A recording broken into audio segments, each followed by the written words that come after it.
정치 거부 이사 불명. 윤도 이도 똑같이 지연 술. 이에는 이 눈에는 눈. 재판 지연엔 재판 지연인가요? 전략 대 전략이 충돌하고 있다는 지적입니다. 일단 윤 대통령, 검찰과 공수처가 소환을 통보했지만 그 소환 통보에 임하지 않을 것이란 전망이 많습니다. 함께 보시죠. 수사 불응하는 윤 대통령, 법적, 정치적 책임을 피하지 않겠다라고 밝혔는데요. 탄핵소추 의결서를 수령하지 않았다. 그리고 공조수사본부의 18일 출석 요구에 수치를 거부했고요. 21일 두 번째로 출석을 요구한 검찰에 대해서도 아직 답변을 하지 않고 있습니다.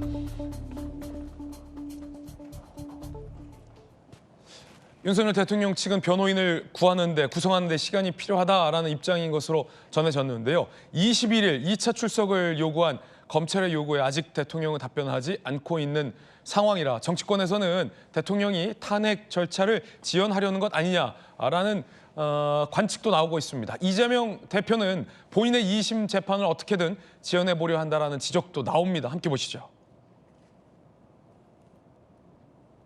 이재명 대표, 선거법 위준교사 항소심, 항소 접수 통지서, 재판 서류를 안 받는다. 변호사 선임도 안 한다. 그래서 재판 시작, 개시를 아예 늦추려는 법의 허점을 악용하고 있다는 지적이 나옵니다. 대북송금 재판도 또 재판부를 기피 신청했습니다. 이러면 재판은 지연됩니다. 각종 재판을 이재명 대표는 지연하고 있다는 지적이 나옵니다. 대통령도 이재명 대표도 재판을 어떻게든 지연시키려는 것 아니냐라는 것이 오늘 첫 번째 논점이 되겠습니다.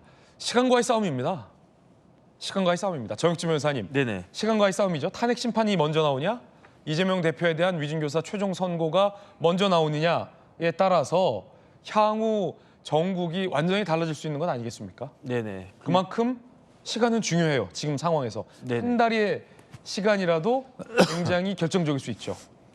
그래서 뭐 옛말에 범사에 때가 있다고 그랬는데 지금처럼 그 이야기가 실감나게 들리는 때가 없는 것 같습니다. 네네. 일단 윤석열 대통령 입장에서는 수사라고 하는 게 급하게 임했다가 오히려 돌이킬 수 없는 그런 실수를 저지를 수 있으니까 차근차근 변호인들부터 그 변호인 진용부터 잘 꾸리는 게 중요하다. 그다음에 이 사건은요, 여러 가지 사실관계도 중요하지만 결국은 법리 싸움으로 갈 가능성이 많지 않습니까? 그렇죠. 그다음에 이 사건의 굉장히 중요한 특징 중에 하나는 선례가 별로 없어요. 내란죄 우리나라에 뭐 몇 번이나 저질러졌겠습니까? 그다음에 이전에 내란죄 사건들이 있었는데 그 사건하고 이 사건의 결정적인 차이는 사실은 이 혐의를 받는 피의자가 대통령이란 말이에요. 그러니까 대통령이 내란을 일으켜가지고 뭘 얻겠다는 것인가? 예컨대 뭐 옛날에 뭐 군인들이 쿠데타를 갖다가 했다. 그러면 군인들이 정권을 잡기 위해서 쿠데타를 한 것이다. 그게 네. 내란이다. 이게 도식적으로 딱딱딱 갈 수 있는데 지금은 대통령이 그런 혐의를 받으니까 대통령이 뭐 대통령 계속하려고 그랬나? 이런 의심이 든단 말이죠. 그다음에 더 중요한 건 뭐냐면 이재명 대표인데 이재명 대표는 실질적으로 그 조기에 이제 대선이 바로 코앞에 있다라고 이재명 대표는 생각할 거예요. 그렇게 예. 기대를 할 거예요. 그런데 요 기대가 이제 좌절될 수 있는 경우가 뭐냐? 본인의 피선거권 문제 아니겠습니까? 그런데 이 피선거권 관련해서 빨리 진행된다라고 하면은 진짜로 6, 7개월 내에 끝날 수밖에 없는 그런 사건이니까. 네. 그런데 6, 7개월 내에 끝난다라고 하면은 차기 대선에 본인이 나갈 수 있을지 없을 것인지 그것 자체가 불투명해지는 거니까 최대한 시간을 끌 수밖에 없는 거고. 한 달 차이로 자칫 한두 달 차이로 운명이 엇갈릴 수도 있는 거 아닙니까? 예를 들어 뭐 탄핵 심판이 네네. 결과가 4월에 나오느냐 아니면 그렇죠? 6월에 나오느냐에 네. 따라서 이 대표 3심 선고가 먼저 나오냐 뒤로 나오느냐, 이 대표가 대선에 출마할 수 있느냐 없느냐 뭐 이런 것들이 결정되는 건 아니겠어요? 제가 봤을 때는요. 네네. 4월 18일이 굉장히 중요한 날짜가 될 겁니다. 네, 그건 잠시 후에 또 네네. 저희가 한번 여쭤보겠습니다. 네, 그렇기 때문에 이재명 대표 입장에서는 네. 어떻게든지 특히 공직선거법은 1심에서 유죄가 나왔기 때문에 그렇죠. 당선 무효형이 나왔기 때문에 이 부분에 대해서 신경을 쓰지 않을 수 없는 그런 상황이다. 아니 정익준 변호사님, 네네. 이 대표가 뭐 서류를 안 받고 있다는데 한 번은 이사 갔고 한 번은 계엄 때문에 바쁘다라는 등으로 안 받고 있다는데 그 안 받는 서류가 뭡니까? 그거 안 받으면 재판이 안 되는 거예요? 잠시 후에 또 얘기 나눠보겠습니다만. 그 11월 15일에 공직선거법 판결이 나왔어요. 그러면서 이제 행정적인 절차를 거쳐서 드디어 12월 6일에 서울고등법원에 사건이 이제 배당이 됐어요. 그래가지고 그 서울고등법원 제6형사부에 사건이 배당이 됐는데 사건 배당되자마자 뭘 하냐면 소송 기록 접수 통지서라는 게 있거든요. 네. 그거를 검찰과 이재명 대표 양측에다 다 송달을 했는데 네. 검찰은 당일날 송달을 받았어요. 그런데 이재명 대표 측에서는 그게 송달이 안 됐는데 그 이유가 뭐냐면 이사불명이라고 뜨더라고요. 이사불명이 무슨 뜻입니까? 그러니까 이사해가지고 송달받을 사람을 찾기 어렵다. 그런 이야기인 거죠. 네. 그래가지고 다시 송달을 11일에 했는데 12월 11일에 했는데 이때는 계속 안 받고 무슨 이유인지 모르겠는데 안 받고 있는 상태가 쭉 진행되니까 어제가 12월 17일이었잖아요. 그래서 법원에서 서울고등법원에서 네. 보다 못해가지고 어제 12월 17일에 이거는 공시송달로 갈 수밖에 없다. 그래서 이제 공시송달 절차를 진행하겠다. 그런 내용들이 지금 뜨고 있습니다. 자, 그거는 잠시 후에 또 이야기 나눠보겠습니다. 재판을 더 지연시킬 수 없다, 개시하겠다라는 거고요. 변호인 선임 안 하면 국선 변호인을 선임하겠다라고도 재판부가 안내를 했다라고 합니다. 잠시 후에 이야기 나눠보겠습니다. 자, 그런 거 하면 박소연 의원님 오늘 나오셨는데 어제 네. 저희 돌직구쇼에서 박소연 의원님 발언이 소개됐어요. 윤 대통령 탄핵 심판은 민주당이 빨리 지금 촉구하고 있는데 박소연 의원님 발언 중 이재명 대표 재판은 굳이 뭐 서둘 필요 없다라는 취지의 발언이 나가서 정치권에서 좀 뜨거운데요. 저는 그런 발언을 한 적이 없습니다. 그래서 질문 드립니다. 어떤 취지입니까? 아니 어제 저도 그걸 봤거든요. 네네. 그래서 아직 돌직구 쇼에 출연하는 제가 좌장은 아니지만 네. 뭐 이렇게 할 수 있나 이런 제가 생각을 했는데 네. 제가 그런 편향된 발언을 할 리는 없고요. 맞습니다. 지금 어쨌든 제 발언을 포함해서 오늘 토론하는 이 주제에 관해서 윤석열 대통령이든 이재명 대표든 국민이 바라보시기에 본인들이 어떤 정치적 일정과 이해에 따라서 이렇게 당연히 일반 국민이라면 다 적용돼야 될 일반적인 원칙에서 뭐 예외적 적용을 받으려고 한다거나 뭐 이런 어떤 인식을 갖지 않도록 처신하는 것이 굉장히 중요하다. 그런 취지의 말씀이셨는데 뭐 제가 당연히 그런 정도 말할 사람 아니겠습니까? 그래서 근데 어느 라디오에 나가셨길래 그렇게 편향된 발언하셨나 저희도 놀라서 다시 아닙니다. 여쭤봤습니다. 예. 그러니까 이제 그 한 부분을 이렇게 잘라서 이야기를 네. 했던데요. 예, 뭐 그런 것이고 아마 두 분 다 이제 아까 우리 정혁진 변호사 얘기대로 시간의 싸움이다. 시간의 싸움. 예, 라고 이야기를 하는데 아마 그 맞을 것 같습니다. 뭐 인간적인 입장에서 보면 그럴 수 있죠. 네. 그러나 뭐 언제까지 시간의 싸움을 할 수는 없는 것이고요. 그러나 제가 이 시점에서 말씀드리고 싶은 것은 윤석열 대통령에 대한 어떤 탄핵 심판, 뭐 법적인 처벌, 뭐 판단 이런 문제는 이 문제대로 가는 것이고 이재명 대표 문제는 이재명 대표 문제로 가는 것이어서 민주당은 이 탄핵 심판이라고 하는 것이 차기 대선이나 뭐 이재명 대표 이런 문제와 연관되는 것은 극히 경계해야 된다. 실제로 그런 말도 꺼내지 않는 것이 저희 당의 뭐 금기 사항인데요. 그렇군요. 그러나 이제 국민적 관심과 언론은 당연히 연관시킬 수밖에 없는 것이죠, 이것처럼.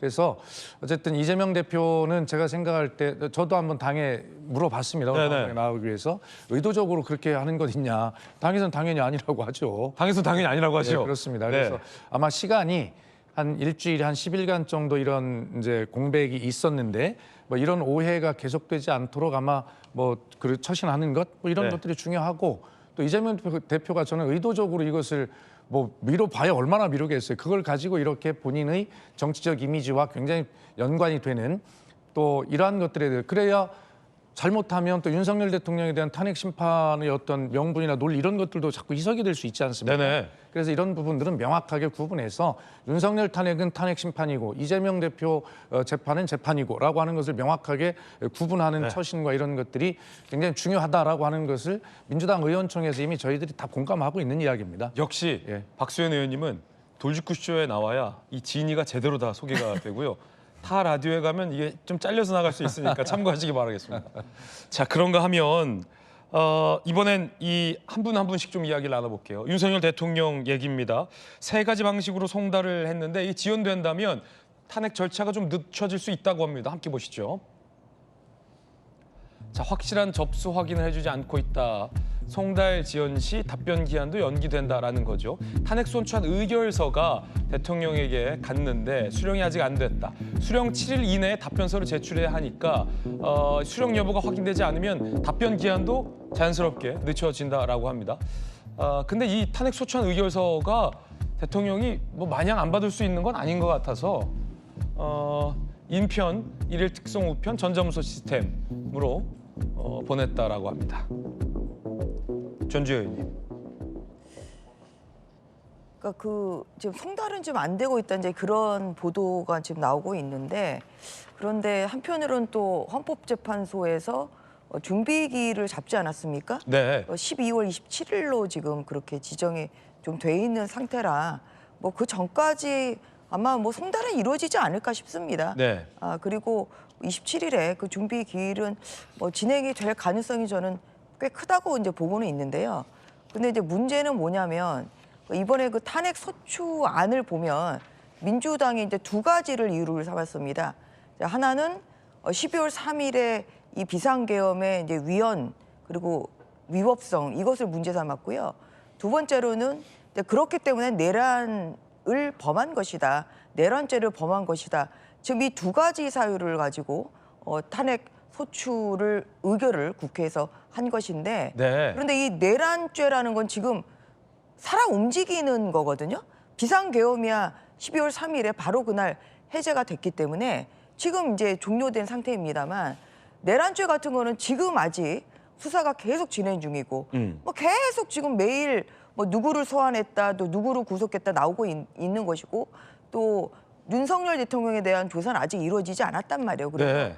그런 면에서 과연 12월 27일에 이 준비 절차 전에 어떤 그런 탄핵 소추의 그 사실관계가 드러나지 않을 가능성이 굉장히 크기 때문에 좀 그러한 면에서 저는 뭐 수령 여부를 떠나서 이 탄핵 심판은 전체가의 사실관계가 드러난 상태에서 심리를 하는 것이 맞겠다 좀 그런 의견을 가지고 있습니다. 그리고 그렇군요. 강론이 좀 있다. 네, 그리고 이제 앞서 이제 이재명 대표 같은 경우는 사실 이제 저는 두 개 다 뭐 속도가 굉장히 중요한 지금 상황이고 헌재는 헌재대로 또 적절하게 또 진행을 네. 해야 되겠지만 이재명 대표에 대한 이 재판도 적정하게 진행을 해야죠. 그런데 저는 사실 굉장히 실망스러운 거는 네. 이사불명.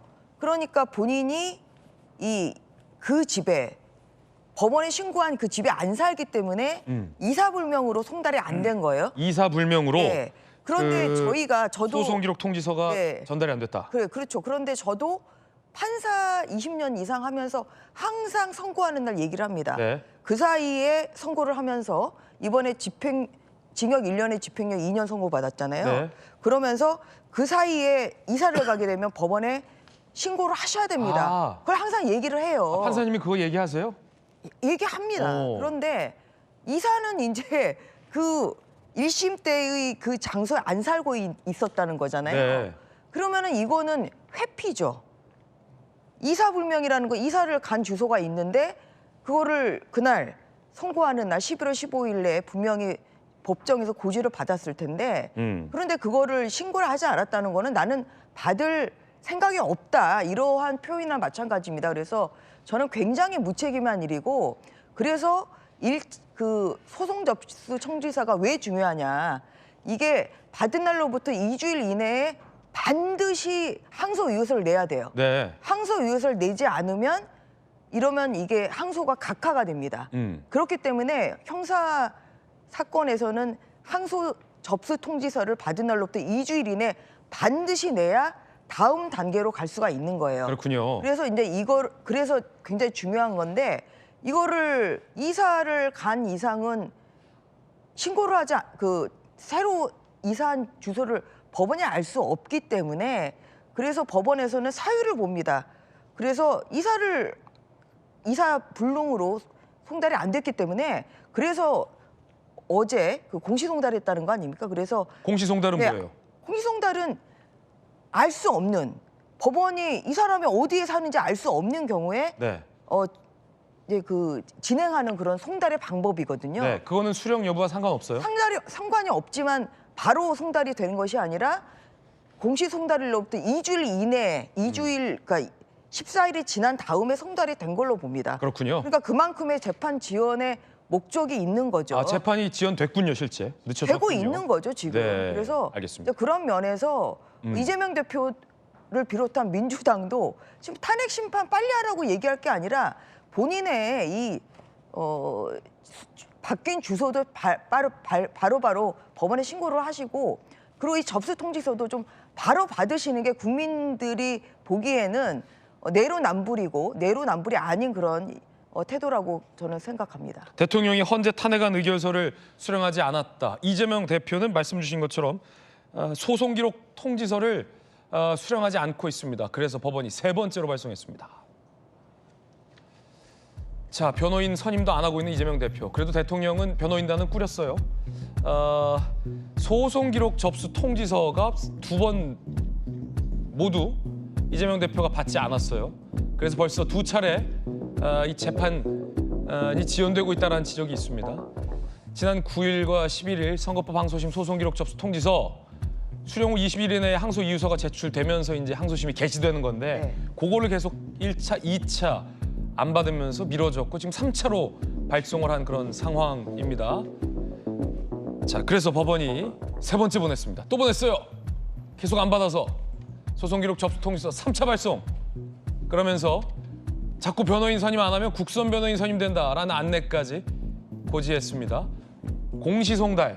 그러니까 안 받으니까 아예 공시송달을 함으로써 2주 안에 재판을 시작하겠다라고 법원이 결과적으로는 더 안 기다려주겠다라고 판단한 겁니다.